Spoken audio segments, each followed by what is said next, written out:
ازيكم. في عيد ميلاد ماركوبيديا او الانيفرساري بتاعها حابه ان انا اشارككم تجربه.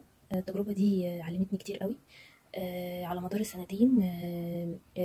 كبدايه المشروع كانت دايما هي بتقول لنا لا عايزين نخليها حاجه مختلفه، مش مجرد شركه ماركتينج تعمل دعايه واعلان. لا احنا لازم نشوف كويس ايه اللي الناس محتاجاه، عايزين نبقى مختلفين، عايزين نعمل حاجه مش مجرد انها تنجح، مش معتمده على الاعلانات، لا هي معتمده على المجهود الشخصي اكتر.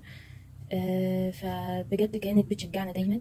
وماركوبيديا بالنسبه لي كانت يعني هي خطوه مهمه جدا، لان اتعلمت فيها فعلا يعني ايه مشاركه، ويعني ايه برين ستورمنج، ويعني ايه ان مفيش حاجه اسمها مدير. لا في تيم بيفكر مع بعض، في تيم بينجح مع بعض، بنعيش كل اللحظات مع بعض.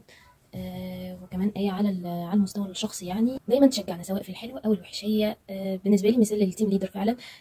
بتقف جنب اي حد هي شايفه فيه حاجه، حتى لو الحاجه دي مش موجوده لا هي بتاخد بالها كل واحد شاطر في ايه، وبتعرف تطلع منه احسن حاجه عنده في الحاجه دي. فبالتالي اللي ما كانش شاطر في حاجه بقى دلوقتي فيها شاطر جدا، لانه علمته ازاي يشتغل عليه وعلى نفسه.